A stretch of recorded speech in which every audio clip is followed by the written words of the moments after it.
my counterpart from the other rating agency was presenting on the small and medium enterprise. To just give a flavor or a backdrop on CRISIL Limited, we rate the entire gamut of India.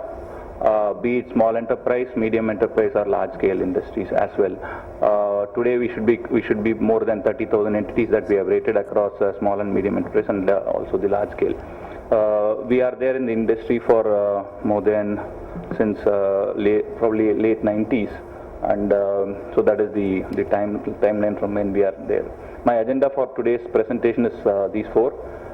I'll talk about the concepts, the methodology, the surveillance process or the review process that we have, and what do we get as benefits of this bank loan rating process. Just to give you a differentiation or a distinction between what an SME NSIC rating and bank loan rating, this slide just talks about where exactly what is the basic difference. I would like to highlight only a couple of things so that I make my presentation crisp instead of rereading what is there on the slide.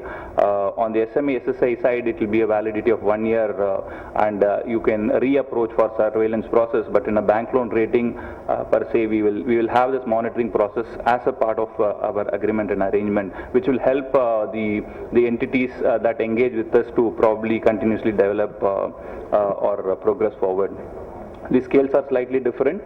That is again the second part, and the SME SSI rating is non-compliant in terms of Basel II requirement. If some of the companies who enjoy, most of the banks have 5 crores of exposure under Basel II, anything which requires, who are there in this kind of facilities more than 4 or 5 crores, if Basel II compliance is needed, a bank loan rating is important. Just a summary of what a rating is and what a rating is not. To start with, we don't do a general purpose evaluation, so it is not about a one-time assessment of creditworthiness and leave it. It's not an audit of the issuing company. We are not going to do any audit. It is not a recommendation to purchase, sell or hold any securities. That is what is not. It is simpler to explain what a rating is. It is the current opinion on the willingness and ability of the borrower to make their financial obligation in a timely manner. The other one is the issue specific evaluation. We will rate the bank loan facilities under this particular bank loan rating product.